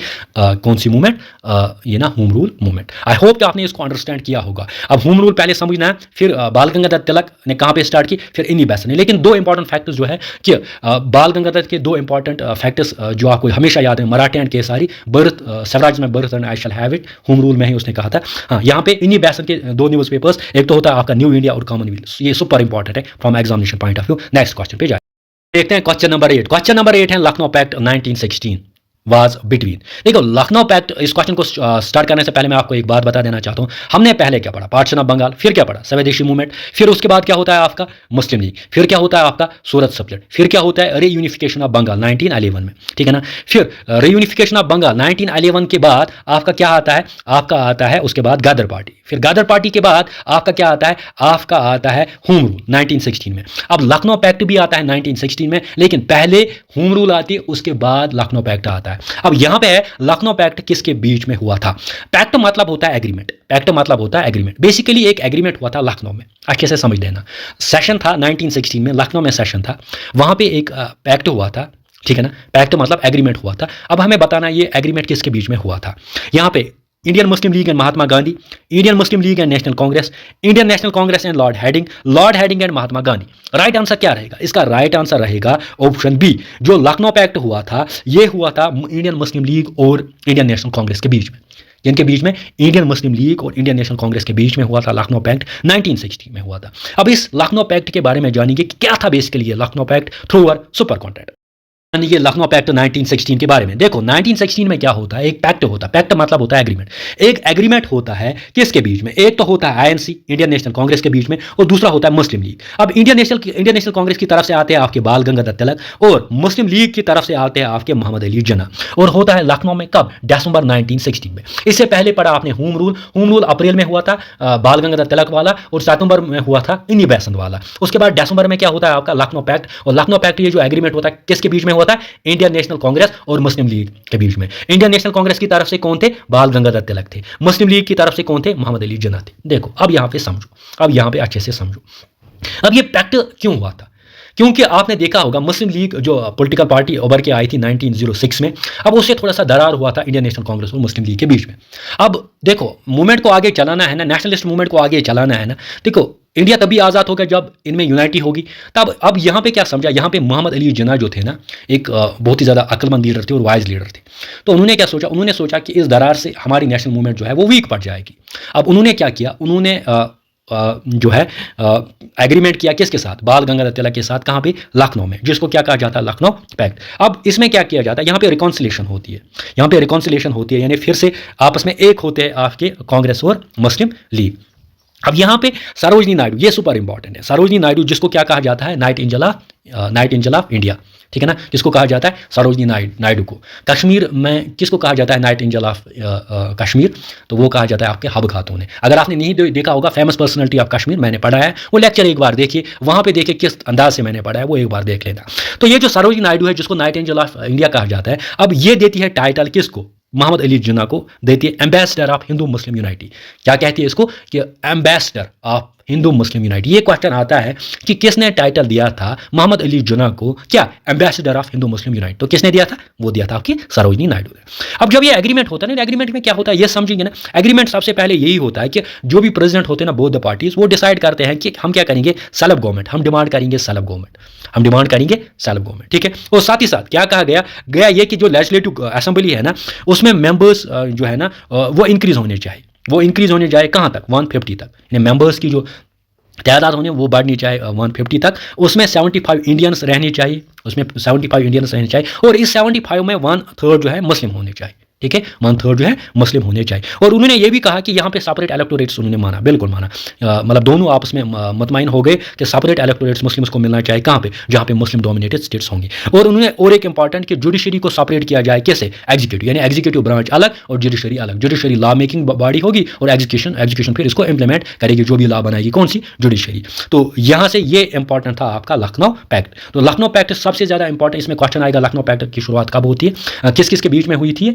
ये हुई थी आपकी मुस्लिम लीग और इंडियन नेशनल कांग्रेस में। मुस्लिम लीग की तरफ से कौन थे, मोहम्मद अली जिन्ना, और इंडियन नेशनल कांग्रेस की तरफ से बाल गंगाधर तिलक। अब यहाँ पे सरोजनी नायडू क्या कहती है, जब रिकॉन्सिलेशन होती है इनमें ना, हिंदू और मुस्लिम्स में, या यूं कहें इंडियन नेशनल कांग्रेस में और मुस्लिम लीग में, तो सरोजनी नायडू जिसको कहा जाता है नाइट एंजल ऑफ इंडिया, वो कहती है किसको, बाल गंगाधर तिलक को एक क्या कहती है, टाइटल से नवाजती है, क्या, ambassador of Hindu Muslim unity, ठीक है ना। अब आगे जाएंगे नेक्स्ट क्वेश्चन पे। अब यहाँ पे हम देखते हैं question number 9। Question number 9 important है। इंपॉर्टेंट क्यों है बताना चाहता हूँ। देखो क्या कह रहा है, the revolutionary association Abhinav Bharat was set up in 1904 in. Revolutionary association जिसका नाम था अभिनव भारत, क्या था, अभिनव भारत, ये सेटअप की गई 1904 में। कहाँ पे की, आपके ऑप्शंस में है उड़ीसा, आपके ऑप्शंस में है बंगाल, आपके ऑप्शंस में उत्तर प्रदेश, और आपके ऑप्शंस में महाराष्ट्र। अब इसका राइट आंसर क्या रहेगा, इसका राइट आंसर रहेगा ऑप्शन डी।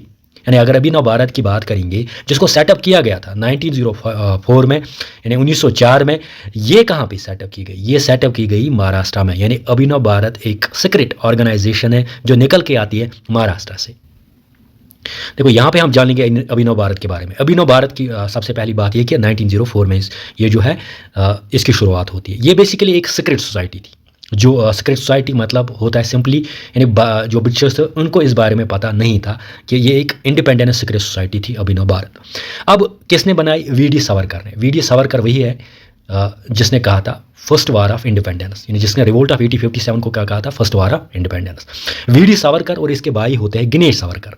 ये एक सोसाइटी क्रिएट करते हैं, एक सीक्रेट सोसाइटी क्रिएट करते हैं जिसका नाम रखा जाता है अभिनव भारत। कब, 1904 में। हाँ, इंपॉर्टेंट फैक्ट ये भी है कि ये नासिक में बनाई जाती है। हम देखते हैं क्वेश्चन नंबर 10। क्वेश्चन नंबर 10 क्या कह रहा है, who is regarded as a mother of Indian revolution. किसको कहा जाता है mother of Indian revolution.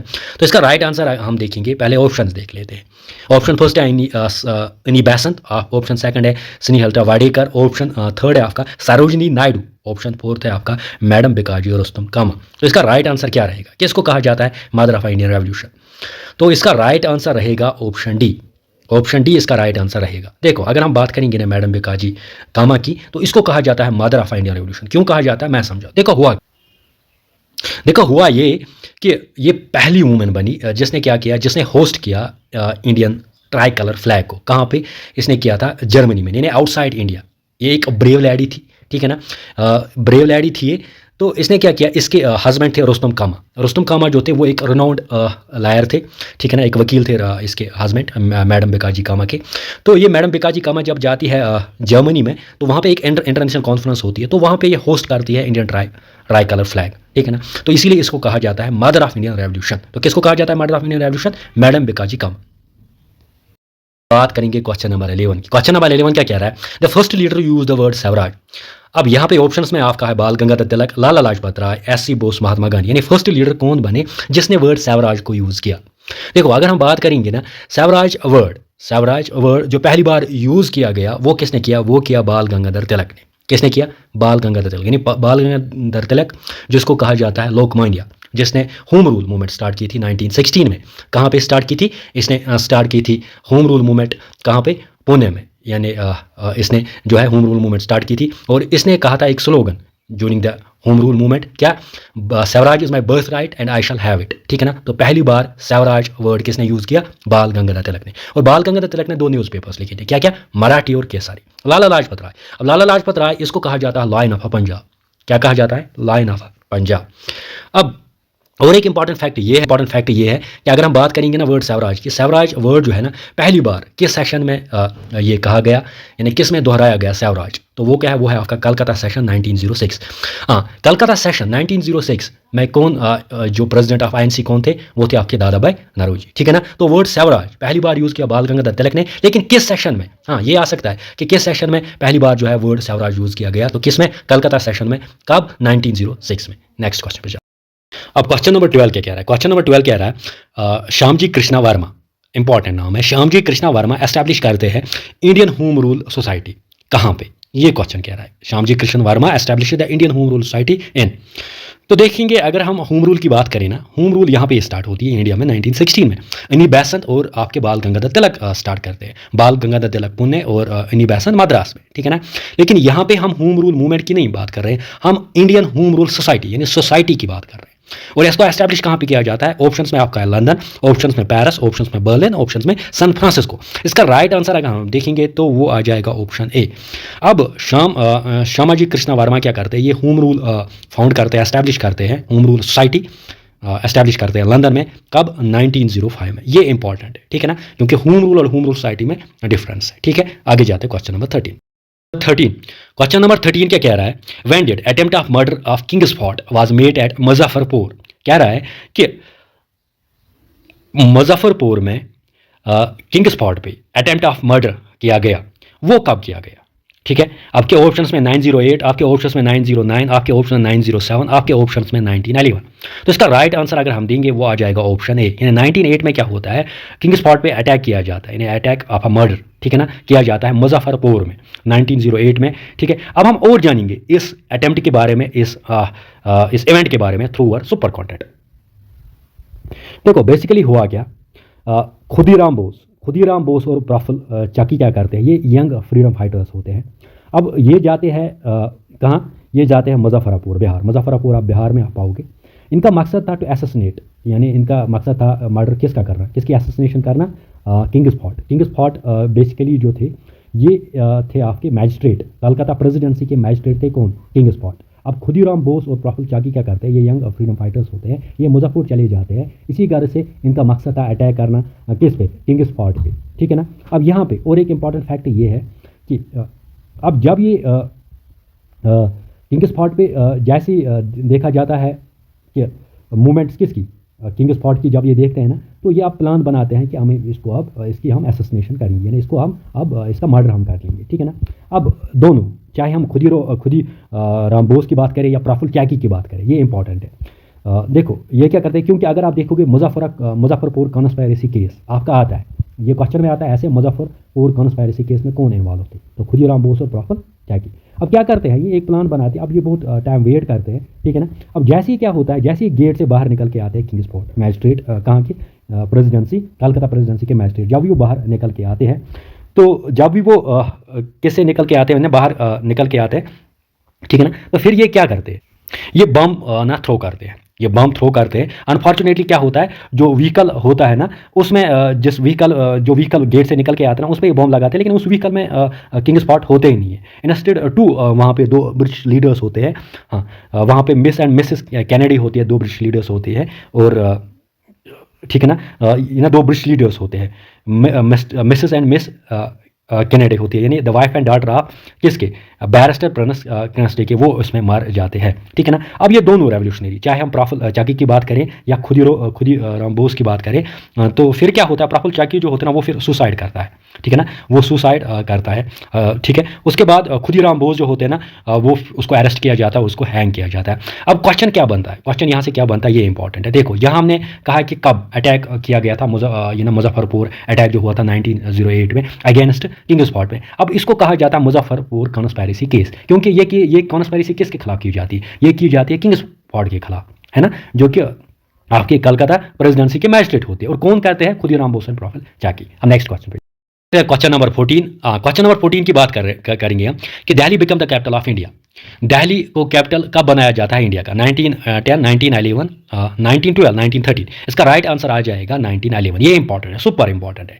Delhi कब बन जाती है कैपिटल इंडिया की, 1911। देखो हुआ क्या, इससे पहले कलकत्ता कैपिटल थी, यानी इससे पहले कलकत्ता कैपिटल थी। कलकत्ता से कैपिटल को शिफ्ट किया जाता है, और कौन करते हैं, आपके वाइस रॉय लॉर्ड हेडिंग।